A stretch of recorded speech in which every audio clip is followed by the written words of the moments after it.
a little orientation tour of the Battleship New Jersey. As you can see in the forecastle, there's a lot of people out there, and they're here for a re-enlistment ceremony. Almost every time the battleship pulls into port, we get thousands of visitors coming on board to see this historical monument, really, as well as a living museum. The battleship is now in its fourth commissioning. It was first commissioned in 1943. After World War II, it was put into storage, and then it was brought back out again for Korea, put back into mothballs, brought back out for a short time in Vietnam, put back into mothballs, and then its latest commissioning was commissioned in December of 1982. This is the only active ship in the Navy that's been commissioned by a United States President. One of the things that we'll go up and look at later on is the anchor chains and we'll see a little bit of the armored plating. But I'd like to give you a little bit of historical information on the ship, and as well as showing you around. You notice the teak decks. The teak was put here for a specific reason. A ship made out of armored plating is exactly that. It's made out of plates that are about 2 inches thick. And these plates are put on in a sandwich style. If you were to look at a plate, you would see one plate and then another plate, and you would have an irregular surface upon which to walk. So they added the teak to do two things. One, to give you a level surface so that you can walk on it, and two, to act as a heat sump, because as the ship moves through the water, it flexes very, very slightly, and would get very, very warm on the inside of the ship. So the teak literally sucks some of the heat off the outside of the ship. We're standing, as I said, on 2 inches of teak here, below which is 12 inches worth of armored plating.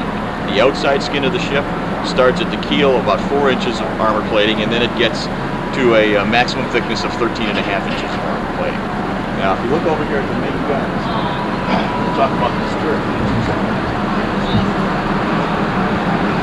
The front face of this turret is 17 inches of armored plating. You get a rough idea of the technical area on the turret. The sides of the turret are 9 inches, and the back side of the turret is 12 inches.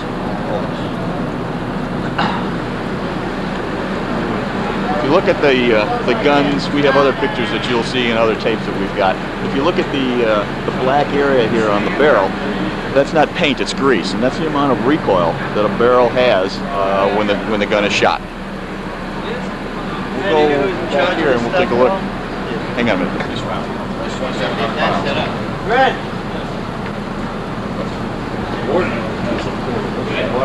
It's 2,700 pounds. It's an actual shell that we use when we shoot the guns for practice missions. Two different size shells. One weighs 1,900 pounds, one weighs 2,700 pounds. In order to project this shell the almost 23 miles that we'll shoot it, we use 6 bags of black powder. Each bag weighs 110 pounds apiece. We'll go inside the turret in just a second. We'll see how the shell is loaded into the breech. We'll see how the bags of turret, or the bags of black powder, are also put in the turret. This gives you an idea of the length of the load inside the barrel before the gun is shot. In order to act as a primer for this, at the close of the breech, in the back of the last bag, there's a 9mm shell filled with black powder. A little electrical wire that's hooked to that. Electrical impulse fed through that shell, gets fired, and then all of the black powder starts to produce explosions.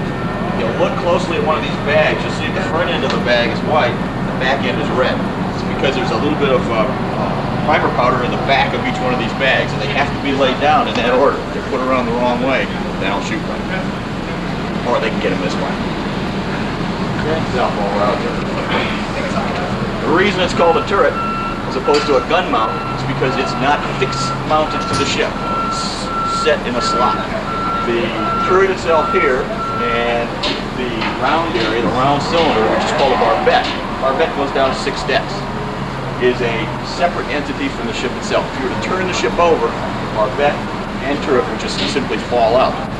But in order to displace this great amount of weight, we're talking about almost turning the ship totally upside down. The turret and barbette weigh about the same amount as a destroyer escort would from World War II. We're talking about 2,000 tons. So we're talking about a great deal of weight there. Turret 1 here.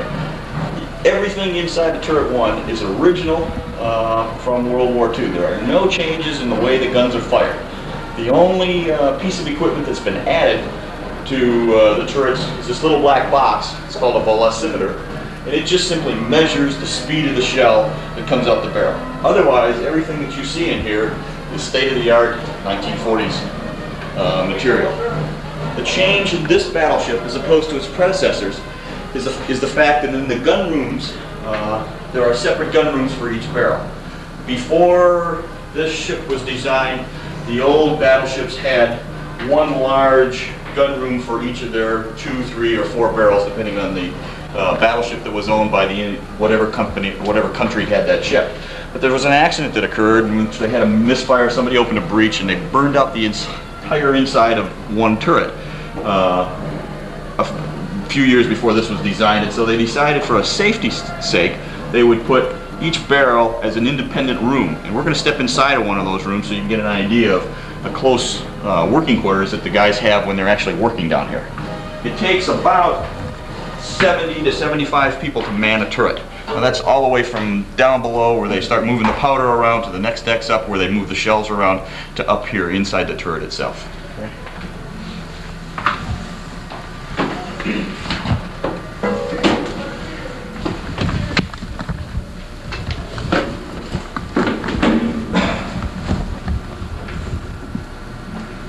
You can step in here too if you want. No, you won't be able to, but that other young lieutenant. Ron Woodlack. Steve Watkins, sir. Steve? Constellation. Oh, great. Welcome aboard. Okay, we're inside of the left gun of turret 1. Inside this area, there will be 3 or 4 people that will be working. It's, as you can see, isolated from the other barrels. Captain Carroll, please out, 720. The area that I am standing inside of this brass works is where a shell would be just before it's loaded. There's an elevator mechanism that raises up to 5 shells in a row up here from 4 decks down. This loader mechanism, the breech of the gun is raised a little bit so that the overall gun is actually lowered from the outside. And when it's put in the load position, then this area here that looks kind of like an elbow, if you imagine the shell back here does this and straightens right out. And then the rammer mechanism, the rammer man who sits right where I'm standing here, you can maybe see this little lever there. He controls the shell going into the back of the breech. Then, once that's loaded, this door here opens and 3 bags of black powder roll out. 2 fellows are standing in this area. They physically push a bag of black powder, it's 110 pounds, into the breech. They physically push the other 2 bags back aft in this mechanism, which is now straight out, as I said, in the load position. The door then opens again, and 3 more bags of black powder roll out, and then the man that controls the ram pushes the entire load up into the breech of the barrel. The breech is closed. There's already a 9mm shell in there that's ready to go, and then they put the gun in the ready position and pass the word out to the bridge or fire control or main plot that the gun is ready to fire. The main job of the people in the turret is not to fire the gun, it's simply to load the gun and keep it loaded as quickly as possible. They can load a barrel every 30 seconds, which means that a turret can fire 6 shells a minute, which is really moving quite a lot when you consider the amount of weight of shell and black powder, etc., that goes into one of these things. So they have to move pretty good. The guns can be fired from inside here, but because they don't have radar coming directly into the turret, the guys firing in here would be firing through a periscope type thing to aim the turret. It would be a last-ditch effort for somebody to be firing inside here, I think, and so the guns are normally shot from a place called main plot, which is inside that we'll see later on in the film, so that you can see where the actual triggers are that are pulled to fire the load. Okay, to turret 2. Notice these things that kind of look like ears up here. They don't exist on turret 1, but they're part of a rangefinder system. If all of the radars on the ship were knocked out, this rangefinder system could be used to aim the guns. The reason there's not a rangefinder on turret 1 is because it's too low to the horizon and it couldn't be brought on target properly because it's so low. Okay? let's go up. And we're going to walk onto the bridge in just a second. We'll also see the area where the helmsman is located. So we'll just step through this door here.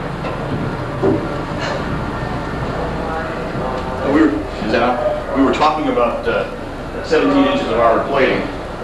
This, you see the thickness of this door. That's 17 inches. So it gives you a realistic idea of really how thick 17 inches is. Inside here is where the helmsman steers the ship from. Also, if we were in a wartime situation, the captain would be inside here as well. We're going to walk forward here to the bridge. There are usually up to 5 officers on the bridge. There's a JOW, Junior Officer of the Watch. There's a JOD, a Junior Officer of the Deck, OOD, Officer of the Day. The captain's up here, and there's usually an OW, which is the Officer of the Watch. So there's usually up to 5 people up here. The only person that ever sits in this chair is the captain.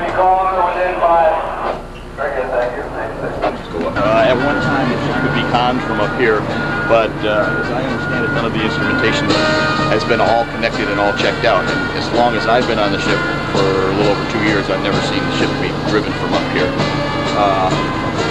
Fire control is up here. I think it's also interesting to look forward on the ship for a second. You see where all the people are standing up there. You can also see some areas that look circular.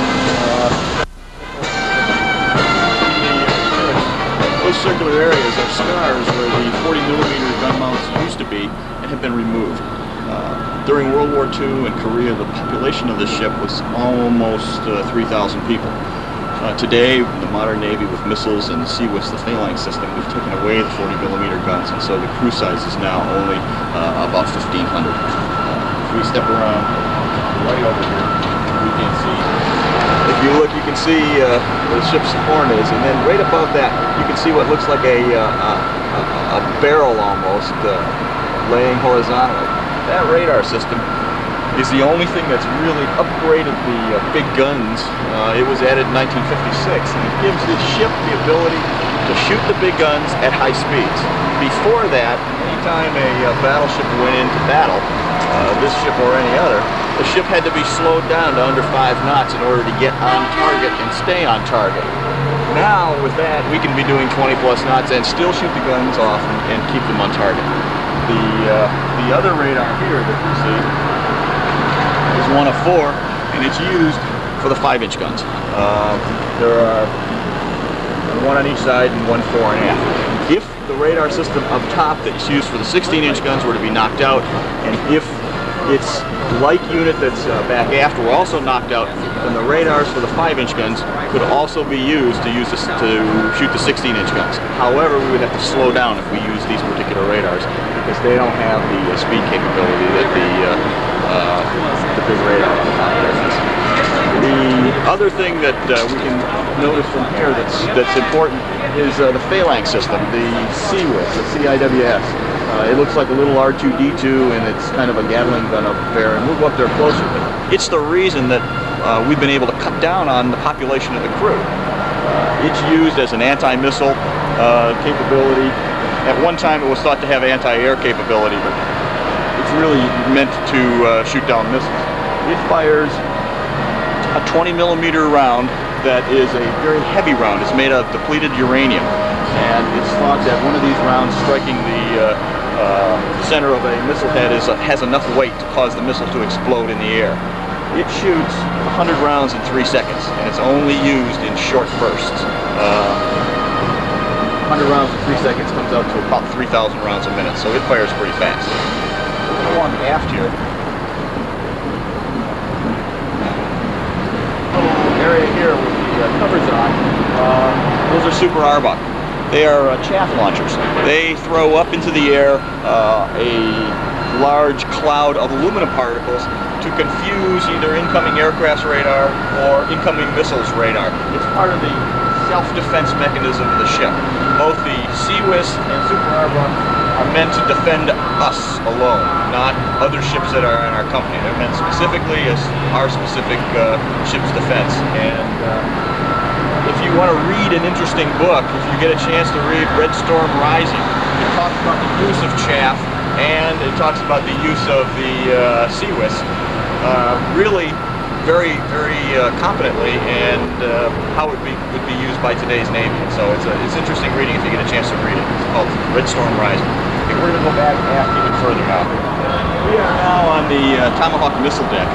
You'll notice but I want to point out a couple of things to you. You'll notice first of all that you're on a metal deck now. You don't see any teak. These decks were added during this last commissioning period so that you could have the ability to carry harpoon missiles, which are in the round tubes there, and Tomahawk missiles, which are in these large coffin-shaped launchers. When the Tomahawks are fired, the launcher goes into a raised position and the sides pop off, and then the Tomahawks are fired. Now, I'm not going to talk any more about missiles from an effectiveness or range or anything like that, because I'm not too sure exactly where we are from a classification standpoint. So the only thing I'm going to tell you is we have the ability to carry harpoons and we have the ability to carry Tomahawks, which is obviously the containers. The other thing that was added as a result of this latest yard period before our latest commissioning is this refueling rig, and I think that's something that we're very proud of.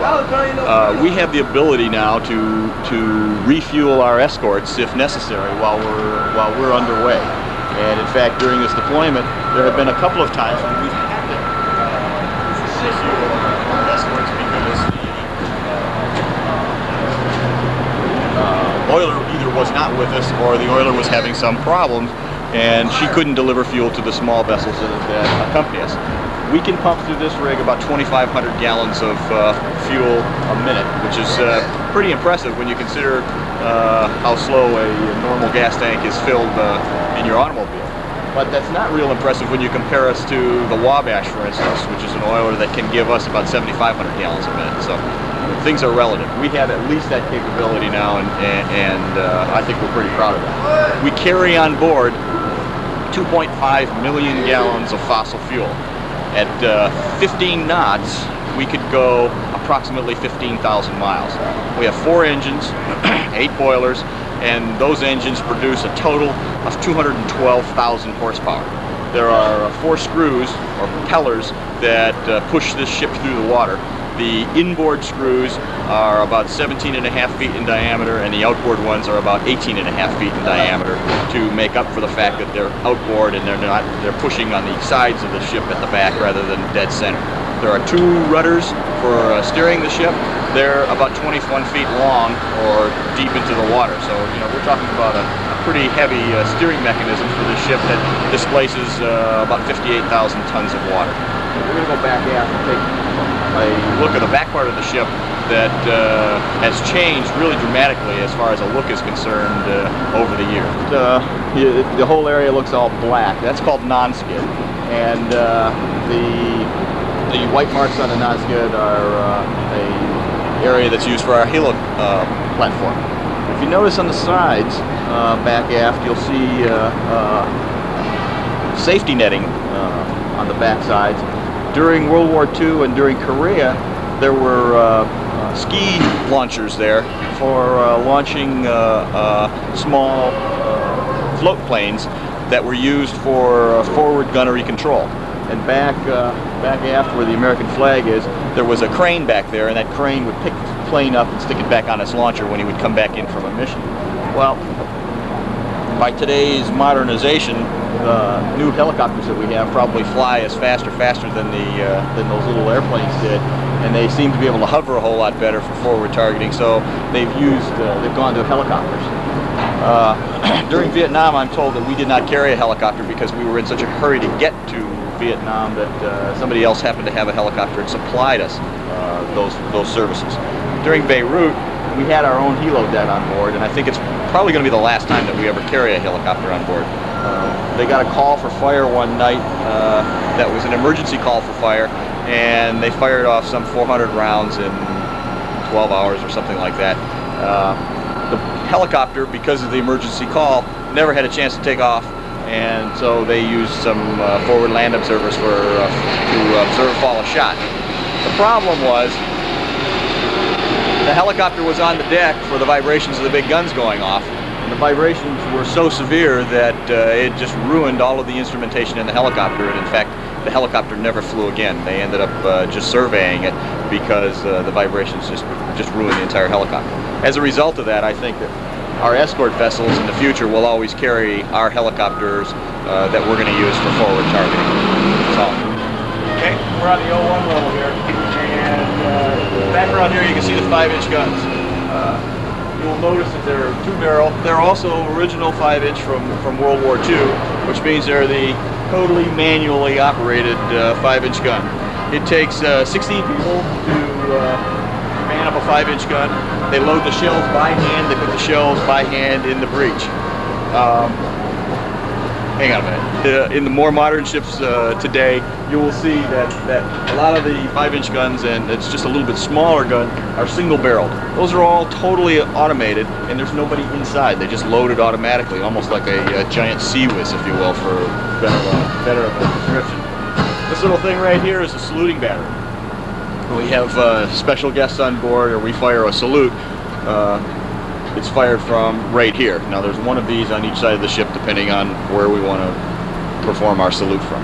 The other thing we should notice from here is if you turn around and you look at the superstructure, one of the things that we did not talk about that is very interesting is the ribbons up there. Those ribbons were all of the ribbons that this ship has earned in combat and places it's been since World War II.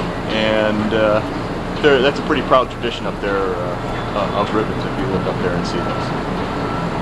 Okay.